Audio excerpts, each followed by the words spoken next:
자, 여기는 제일 첫 단원입니다. 선사문화, 시대 구별하는 건데 구석기, 신석기, 청동기 많이 들어봤을 텐데 어느 시기에 사건인지를 구별하면은 웬만한 문제는 다 맞출 수 있습니다. 먼저 구석기부터 볼게요.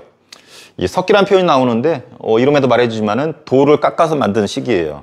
그래서 이때 큰 특징은 뗀석기를 썼다라는 거. 뗀석기는 석기를 띄어낸 석기, 돌을 꽝 쳤을 때 떨어져 나가는 것을 뗀석기라고 합니다. 되게 조잡하겠죠. 탁 쳤을 때 떨어져 나가는 거, 이 돌을 가지고 사용했던 시기인데 대표적인 게 주먹도끼. 말 그대로 주먹에 딱 잡히는 도끼처럼 쓸 수 있는 돌이고, 그 다음에 승배찌르개. 승배찌르개는 이렇게 해서 아래가 뾰족합니다. 여기에다 이렇게 나무로 자루를 달아서 쓰는 이러한 돌을 승배찌르개라고 하는데 구석기 후기에 많이 쓰게 되죠. 그래서 창 같은 거, 작고 빠른 동물들을 잡기 위해서 창을 만들어 쓰기 위해서 썼던 요 앞대가리의 돌을 승배찌르개라고 합니다. 그래서 구석기를 대표하는 유적, 주먹도끼, 승배찌르개 나오면 무조건 구석기라는 거. 그 구석기는 농사를 아직 안 져요. 그래서 고기를 잡기 위한 사냥을 하든지 채집, 열매를 따먹든지 물고기를 잡아먹든지, 그러면은 고기를 찾아서 열매를 찾아서 물고기를 찾아서 한 곳에 정착하면 안 되겠죠. 이동을 해야 됩니다. 그래서 무리를 지어서 이동을 생활하는 이러한 정착하지 않은 생활을 구석기 시대 생활로 보면 됩니다. 그럼 이동하다 어디서 잘까? 동굴 같은 데 자겠지. 또 그늘 같은 데. 아니면은 대충 나뭇가지 막 엮어서 임시로 쓰는 막집, 막 지은 막집 이런 데서 자겠죠. 그리고 이러한 곳에 구석기 유적들이 있습니다. 우리 지금 현재 여기가 충남이죠. 충남에서는 충남 공주에 가면은 석장리 유적이라고 있습니다. 이게 가장 대표적이에요. 다음 신석기입니다. 신석기는 뗀석기에서 한 단계 진보되었어. 간석기야. 석기인데 요건 탁 쳐서 떨궈져 나간 석기를 조잡하게 쓰잖아. 근데 이때는 석기를 갈어 정교하게 갈기 때문에 뗀석기에 비해서는 좀 정교하겠죠. 그래서 농사용이나 사냥용으로 쓰게 되는데 여기 보면은 뭐 갈자 들어가거나 돌자 들어가는 거, 이런 것들이 신석기 때 대표적인 간석기입니다. 그다음에 토기가 있었다라는 거. 뭐가 시작됐다는 걸까요? 농사가 시작됐다는 거겠죠. 그래서 신석기의 가장 큰 특징 중에 하나는 농사가 시작되었다는 거. 우연찮게 발견한 거지. 씨를 하나 떨궜더니 거기에서 싹이 트고 곡식이 맺히는데 하나의 싹이, 하나의 씨앗이 수십 배, 수백 배의 곡식으로 부풀려지는 걸 보고서 굳이 구석기 때처럼 이동하면서 고기 잡거나 물고기 잡을 필요가 없다라는 거지. 곡식을 심어서 잘만 키우면은 몇십 배, 몇백 배의 수확이 있으니까 농경이라는 것에 빠지게 됩니다. 근데 사람이 곡식만 먹고 사나? 고기도 먹어야 되겠죠. 그래서 농사 짓는 옆에 목축, 가축들을 키우는 목축이 시작이 됩니다. 그래서 농경과 목축이 시작이 되면서 엄청나게 변화가 일어나요. 농사를 짓게 되면 어떻게 해야 돼? 한 곳에 머물러야 되죠. 그리고 농사를 짓다 보면은 가축도 키우게 되고, 뭐 태양이라든지 물이라든지 여러 가지 부분에 되게 관심 많이 갖게 되겠죠. 그래서 여기 보는 것처럼 원시 신앙도 등장하게 되고, 그래서 이 농사 하나 때문에 또 목축 때문에 엄청나게 큰 변화들이 일어나게 됩니다. 그래서 이것을 뭐라 부르냐면 신석기 혁명이라 불러요. 농경과 목축이 가져온 이 큰 변화, 정착하게 되고 원시 신앙을 가지게 되고 토끼도 제작하게 되고, 이거 하나가 끼친 영향이 엄청나게 크죠. 그래서 이것을 뭐라 부른다? 신석기 혁명. 전문 용어로는 신석기 레볼루션 이라 부릅니다. 뭐라 그런다고요? 신석기 레볼루션. 큰 소리로 신석기 레볼루션 이라고 불러요. 레볼루션이 혁명입니다. 그래서 선생님 우스개로 표현했지만 신석기 레볼루션, 신석혁명, 혁명이라 부를 정도로 엄청나게 큰 변화가 찾아오게 되는데 뭐 때문이다? 농경과 목축이 시작 때문이다. 그래서 나와 있지만 정착하게 되고, 이때는 아직 평등합니다. 그래서 위 하다 말하는데 이때 농사를 짓기 때문에 곡식이 나오잖아. 곡식을 어디다 보관하겠어요? 토기, 그릇에서 보관하기 시작합니다. 그래서 우리가 꼭 알아야 될 토기가 빗살무늬 토기예요. 빗살무늬 토기. 이건 꼭 기억해 주세요. 다 알겠지만 이렇게 생긴 토기에 이렇게 빗살 형식으로 이렇게 무늬를 넣은 토기를 빗살무늬 토기라고도 하죠. 그래서 바닥에 박아서 쓰기도 하고 나무에 고리를 걸어서 달아서 쓰기도 하고 이랬을 것으로 추정하는 이 토기가 빗살무늬 토기입니다. 그 다음에 가락바퀴랑 뼈바늘도 이때 많이 출토가 되는데, 가락바퀴는 실을 뽑는 기구예요. 이 아래쪽에 이따 사례 보면 나오는데 그때 보고 설명해 줄게요. 그 뼈바늘, 그래서 가락바퀴나 뼈바늘, 바늘이 있거나 가락바퀴 실을 뽑았다. 실과 바늘이 있었다. 뭘 말해줄까요? 옷이나 그물 같은 것을 만들어 썼을 것이다 라고 생각을 하겠죠. 그리고 사람들이 이제 농사 지으면서 배가 부르니까 문화를 누리기 시작해. 그래서 조개 껍데기로 가면을 만들거나 칠해거리는 지금으로 치면 액세서리 같은 거예요. 귀걸이라든지 목걸이라든지 이런 것들을 만들기 시작해. 자, 그리고 아래쪽 원시적인 종교가 등장을 합니다. 애니미즘은 뭐냐면 자연에도 신이 있다고 믿는 거야. 아까 농사를 짓게 되면 어떤 것들이 중요해질까요? 태양이 되게 중요해지죠. 그리고 땅이 되게 중요하죠. 바람, 습도, 온도 이런 게 되게 중요해지죠. 농사를 지으려면은. 그래서 태양신, 땅신, 물신 이런 자연물에도 신이 있다는 것을 애니미즘이라 부릅니다. 그리고 토테미즘은 동식물을 숭배하는 거야. 그래서 동식물을 숭배하면서 자기 부족과 연관시키는 경우도 생겨요. 여러분이 알고 있는 토테미즘 뭐가 있을까요? 여러분 단군신화 아나요? 단군신화 보면은 곰 부족, 호랑이 부족 나오죠. 그래서 곰과 호랑이가 자기 부족과 관련지어서 설명하는 거죠. 그래서 그렇게 동물과 연관시키는 거 이런 것을 토테미즘이라고 합니다. 가장 대표적인 게 단군신화. 샤머니즘은 무당 같은 존재를 믿는 거예요. 무당을 한자로 이렇게 씁니다. 뜻이 있어. 하늘과 땅을 이어주는 사람이라는 뜻이죠. 그래서 무당 몸속에 귀신이 들어가기도 하잖아, 신이. 그래서 그런 부분, 이 한자가 말해주다시피 이런 어떤 귀신의 존재, 이런 무당 같은 존재를 믿는 것을 샤머니즘이라고 하고, 전통적으로 있었던 조상 숭배, 이런 원시적이지만 이런 종교들이 등장하는 것이 신석기 시대라는 거. 이것도 농사랑 관련돼 있죠. 그래서 얘네들은 이제 농사 짓기 편한 강가 같은 데 있었고, 움집이라고 하는 제대로 된 집을 짓습니다.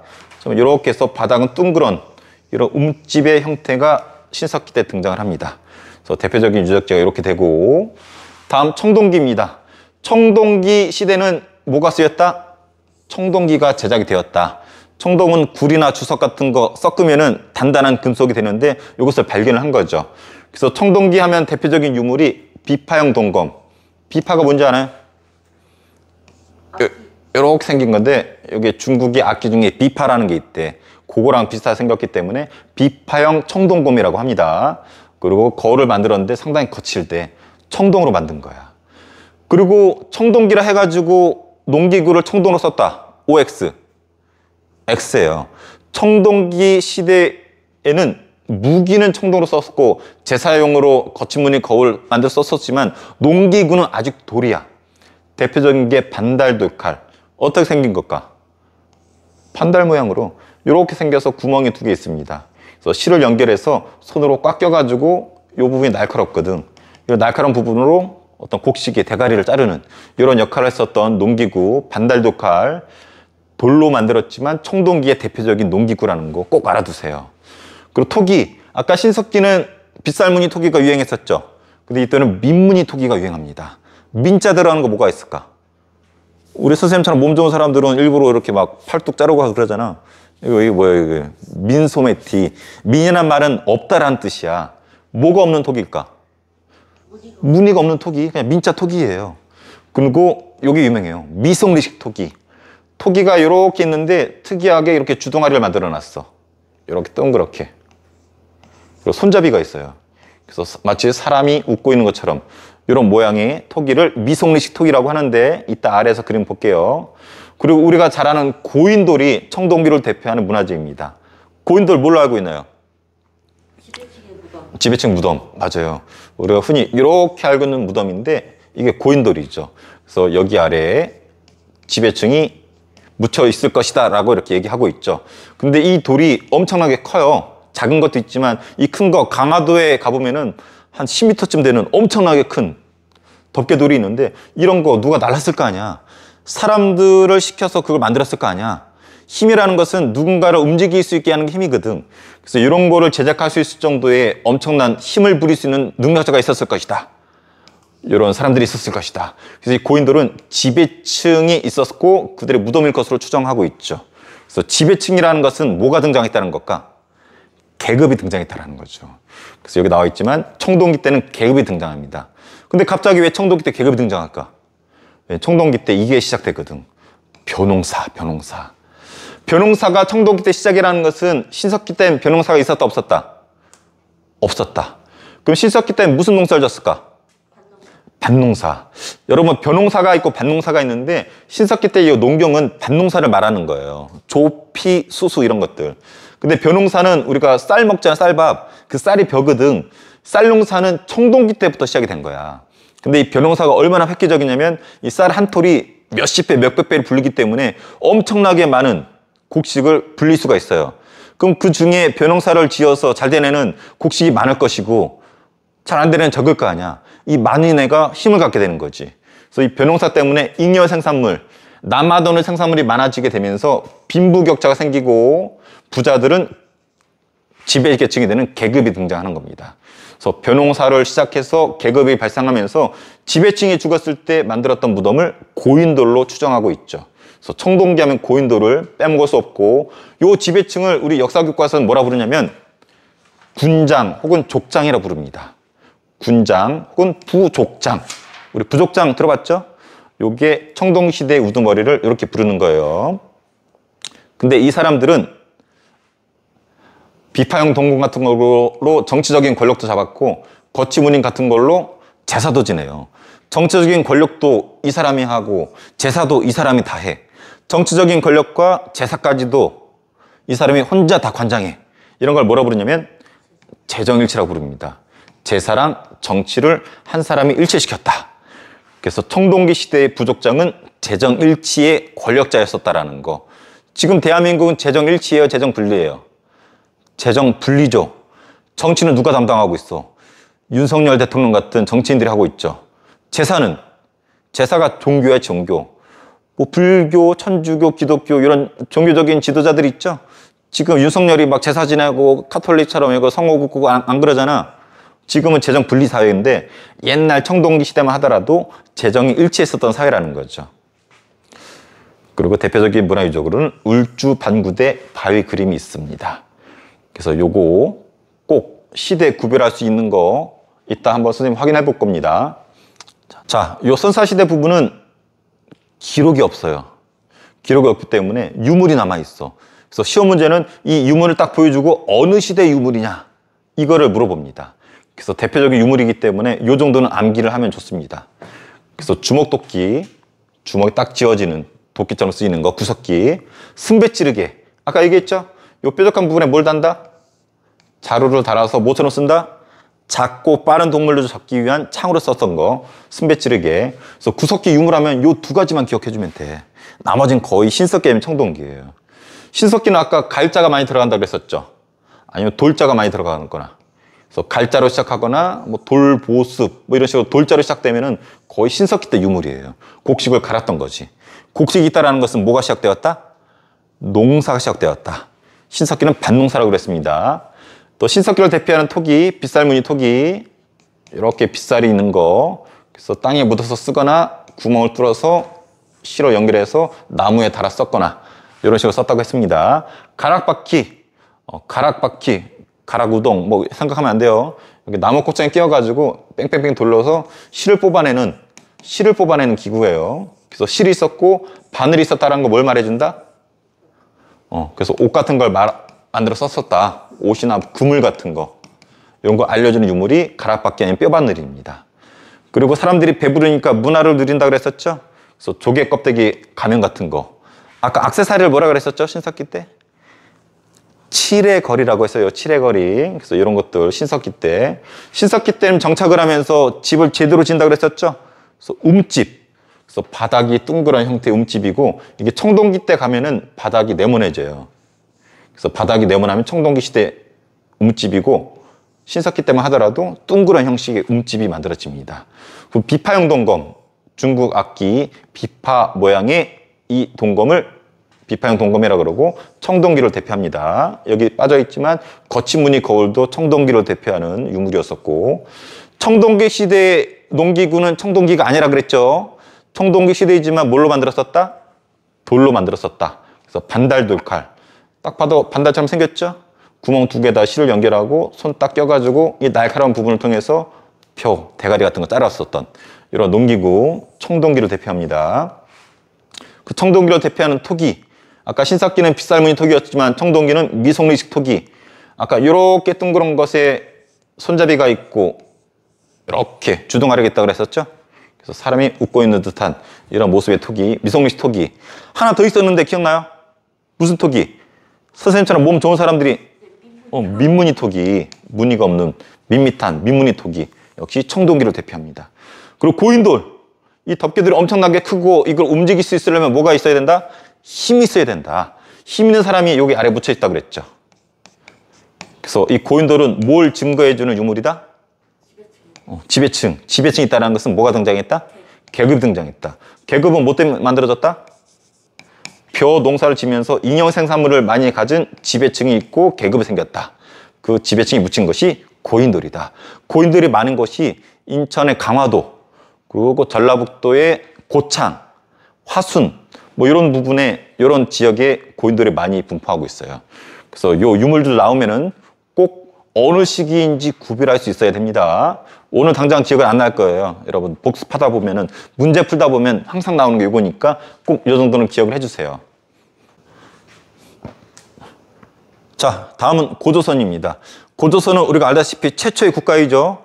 원래 나라 이름은 고조선이 아니에요. 원래는 조선이라 부르지만 이성계가 세운 조선과 구별하기 위해서 옛날 고자를 후세 사람들이 붙인 거야. 이 당시엔 조선이라 불렀습니다. 근데 우리가 편의상 구별하기 위해서 고조선이라 부르고, 기원전 2333년 전에 만들어졌기 때문에 이때부터 날짜 따지는 것을 우리 단기라고 부르죠. 우리가 지금 2024년인데 이건 석이라고 불러요. 서양식 날짜 따지는 거고, 우리 전통식이라면은 원래 이때부터 날짜를 따져야 돼. 그걸 단기라고 하죠. 자, 기억해 주세요. 고조선은 구석기, 신석기, 청동기 중에 어느 시기를 배경으로 만들어졌다? 청동기 시대에 만들어진 우리나라 최초의 국가예요.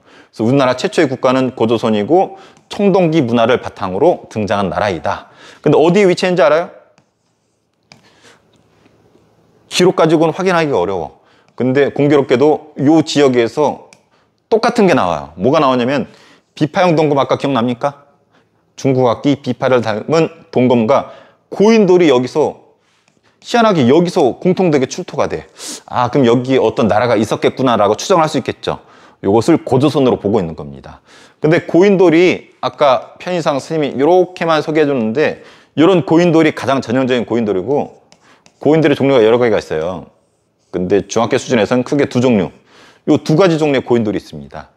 우리가 알고 있는 전형적인 요 고인돌은 북방식 고인돌이라고 불러. 주로 북쪽에 위치했기 때문에. 근데 요거는 남방식 고인돌이라고 부릅니다. 아래 조그만 돌 여러 개 있고 이렇게 올려놓은 건데, 자세히 보지 않으면 고인돌처럼 보이지도 않아요. 그래서 이런 건 남방식, 이건 북방식. 근데 여기서 보면 이 탁자식은 어떤 게 탁자처럼 생겼어요? 북방식. 그래서 이 북방식이 탁자처럼 생겼기 때문에 이 탁자식 고인돌이라고도 하고 북방식 고인돌이라고도 합니다. 그래서 북방식 고인돌 혹은 탁자식 고인돌과 비파형 동검이 많이 나오는 이 지역이 고조선의 영역이었을 것이다 라고 추정을 하고 있죠. 근데 민영이 혹시 알고 있어요? 고인돌이 아니라 고조선은 두 시기로 나눠요, 보통. 들어봤어요? 위반조선하고. 맞아요.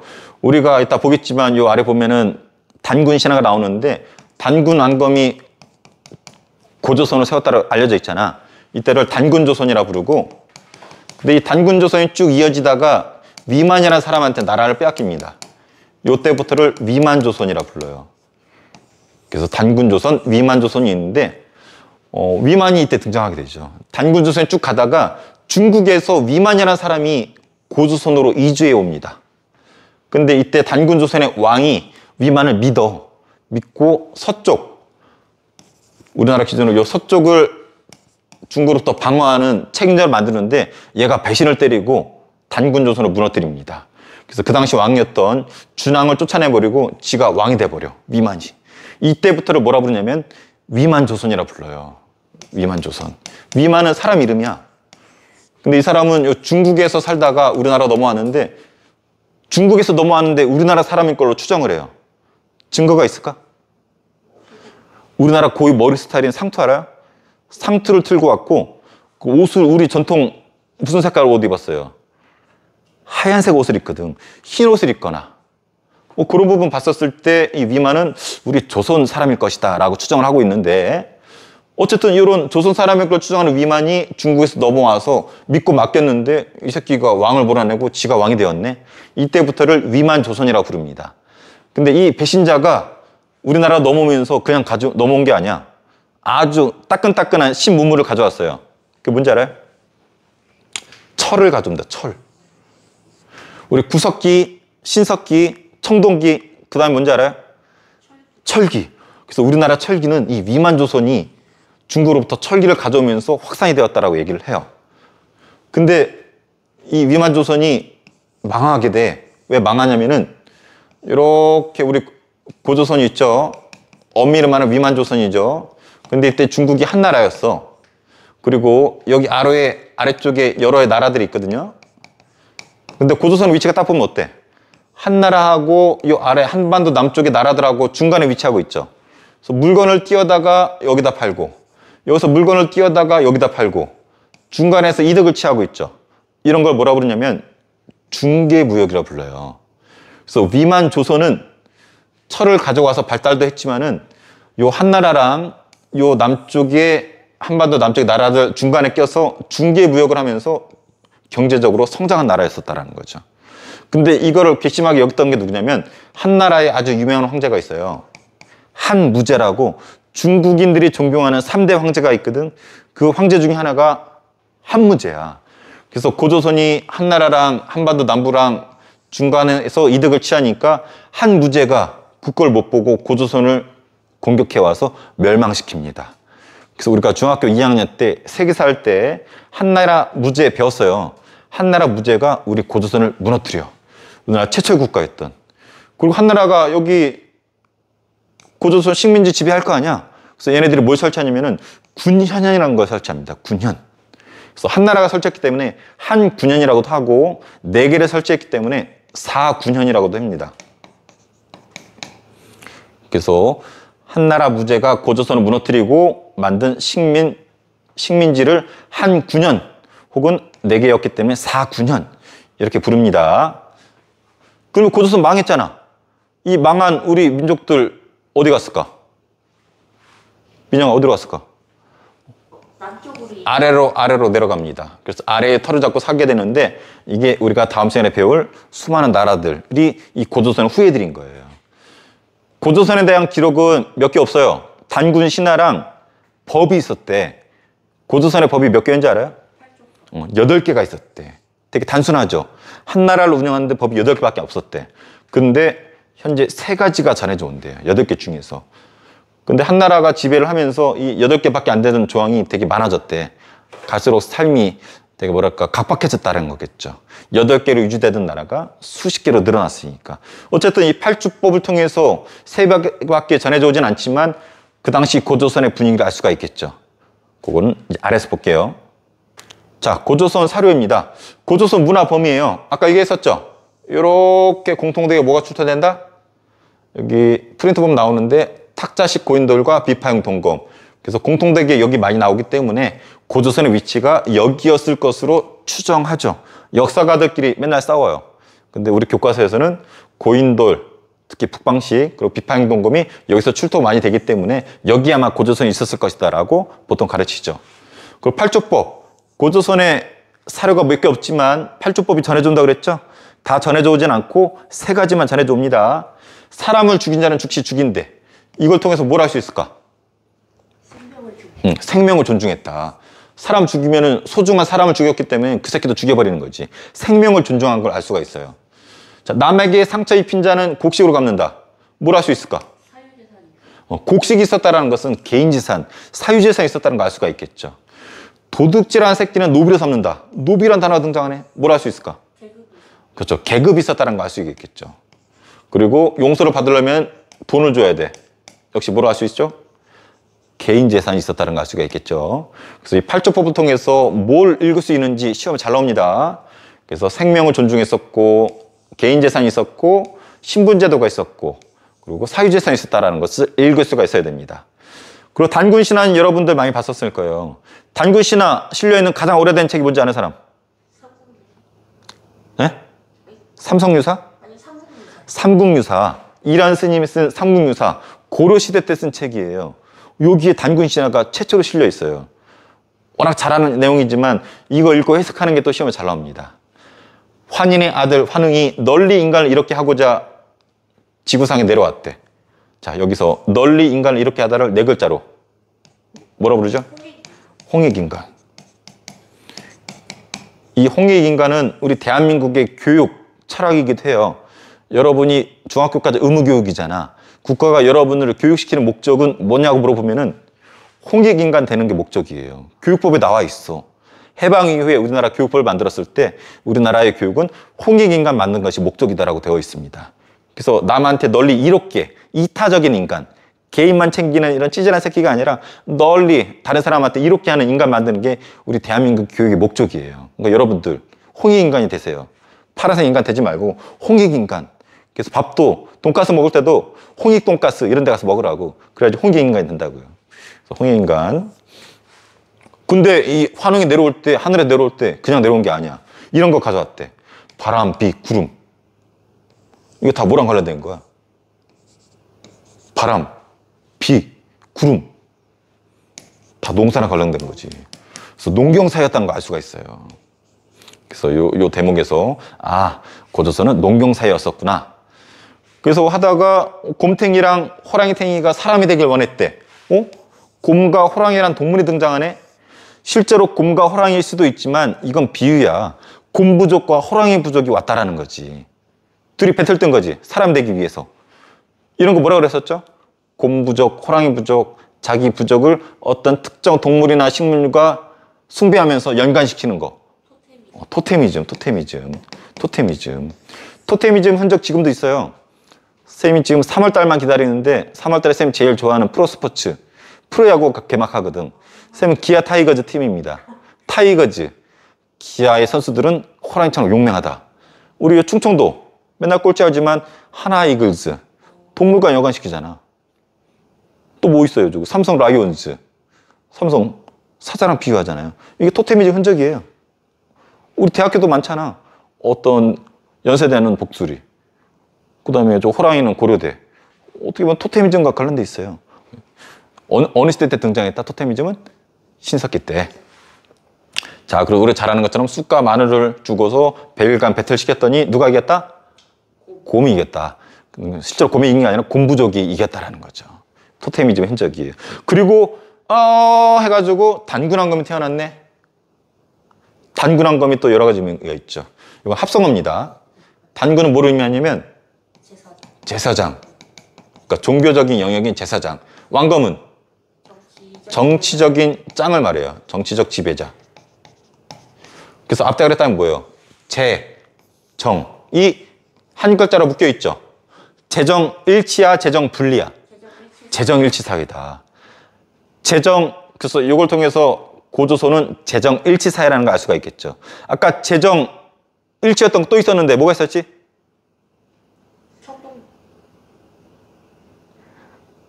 청동기 시대 때 누구? 부족장. 청동기 시대의 부족장은 제사도 관장하고 정치적인 지배도 같이 했었다고 그랬잖아. 그 부족장을 재정일치라고 그랬었죠. 단군왕검이 재정일치야. 단군왕검은 지금의 대통령 같은 거예요. 하나의 직책이야.